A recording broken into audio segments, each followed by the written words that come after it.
നമസ്കാരം. എറണാകുളം ജില്ലയിലെ പെരുമ്പാവൂരിൽ HIV രോഗം പടർന്നു പിടിക്കുന്നു. 15 പേർക്ക് രോഗം സ്ഥിരീകരിച്ചുവെന്നാണ് ലഭിക്കുന്ന വിവരം. ദേശീയ മാധ്യമങ്ങൾ റിപ്പോർട്ട് ചെയ്തതാണ്.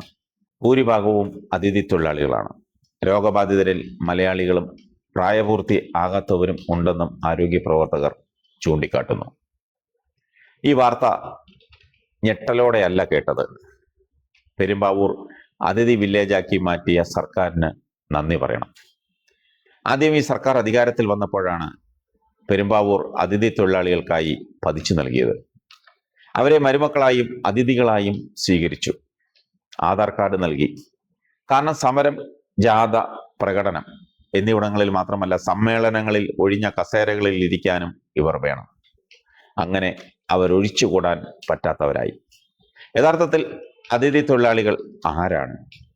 കേരളത്തിൽ തമിഴന്മാരൊഴിച്ച് ബാക്കിയുള്ളവരെല്ലാം അതിഥി തൊഴിലാളികളാണ്. ഇന്ന് കേരളത്തിൽ ആസാമിയോ ബംഗാളിയോ ബീഹാറിയോ ഇല്ലെങ്കിൽ നിർമ്മാണ മേഖലയുടെ ആണിക്കല്ലൂരും. പണ്ട് തമിഴന്മാരായിരുന്നു. ആ സ്ഥാനമാണ് അതിഥികളായി വന്ന ഇവർ കൈയടക്കിയത്. പക്ഷേ മണ്ണും പെണ്ണും ലഹരിയും കൊടുത്ത് അവരെ നിലനിർത്തുന്നത് അപകടം ക്ഷണിച്ചു വരുത്തുകയാണ് എന്നറിയുന്നില്ല. അതോ അറിഞ്ഞിട്ടും അറിയില്ലെന്ന് നടിക്കുകയാണോ? അതിഥി തൊഴിലാളികൾക്ക് കേരളത്തിൽ വോട്ടവകാശം വരെയുണ്ട്. ഇന്ന് പല മാന്യന്മാരുടെയും ഭാര്യമാരും പെൺമക്കളും വരെ പ്രിയപ്പെട്ട അതിഥി തൊഴിലാളികൾക്കൊപ്പം ഒളിച്ചോടിയ കഥ എത്ര നമ്മൾ വായിച്ചിരിക്കുന്നു.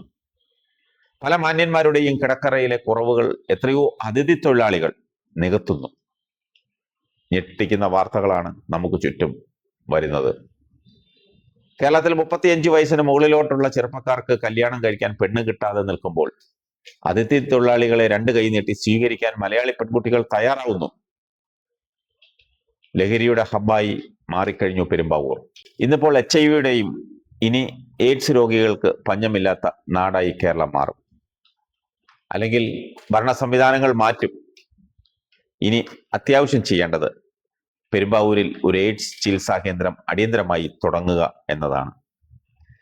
HIV ഒരു ജാതിയുടെയോ മതത്തിൻ്റെയോ ആണിൻ്റെയോ പെണ്ണിൻ്റെയോ അല്ലെങ്കിൽ സംസ്ഥാനത്തിൻ്റെയോ രോഗമല്ല. സുരക്ഷയില്ലാത്ത ലൈംഗിക ബന്ധം, ലഹരി സൂചി പങ്കിടൽ, പരിശോധനാ സംവിധാനങ്ങളുടെ പരാജയം തുടങ്ങിയവയൊക്കെ ഇതിന് കാരണങ്ങളാണ്.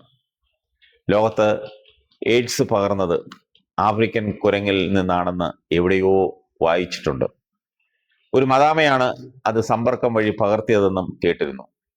എന്നാൽ ഇന്നത്തെ സദാചാരമില്ലായ്മയും കുത്തഴിഞ്ഞ ജീവിതവും സ്വാതന്ത്ര്യത്തിന്റെ ആഘോഷവും സമത്വത്തിന്റെ അഴിഞ്ഞാട്ടവും നമ്മെ കൊണ്ടുവന്ന് നിർത്തിയിരിക്കുന്നത് എവിടെയാണെന്ന് കൂടി ചിന്തിക്കണം.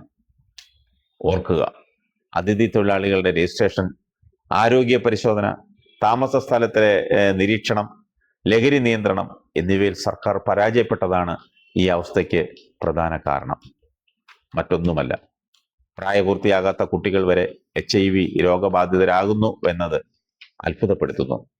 ഇത് വെറും സദാചാര വിഷയമല്ല, ഒരു ദേശീയ ആരോഗ്യ അടിയന്തരാവസ്ഥയാണെന്നതിൻ്റെ തെളിവാണ്, ഉത്തമ ഉദാഹരണമാണ്. ജീവിതം ട്രാക്ക് മാറി ഓടിത്തീർക്കുമ്പോൾ പലരും ലക്ഷ്യം കാണാതെ പാതി വഴിയിൽ അവസാനിപ്പിക്കുന്നു, അല്ലെങ്കിൽ അവസാനിക്കുന്നു. മാറി മാറി വരുന്ന സർക്കാരുകൾ നിങ്ങളെ വെറും വോട്ട് ബാങ്കായി മാത്രം കാണുന്നു.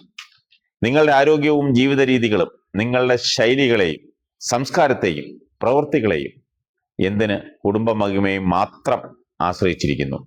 ഇത് വിദ്വേഷത്തിന്റെ വിഷയമല്ല, ഭരണപരാജയത്തിന്റെ ഫലമാണ്. രോഗത്തെ കുറ്റമാക്കാതെ കുറ്റം ചെയ്ത സംവിധാനങ്ങളെ ചോദ്യം ചെയ്യാൻ തയ്യാറാവുകയാണ് ഇന്നത്തെ സാംസ്കാരിക കേരളത്തിന് വേണ്ടത്. അതിനായി നമ്മൾ ഒന്നിക്കണം. നമുക്കും നമ്മുടെ കുടുംബങ്ങൾക്കും ഇവിടെ ജീവിക്കണം. ഭയം വേണ്ട, ജാഗ്രത മതി.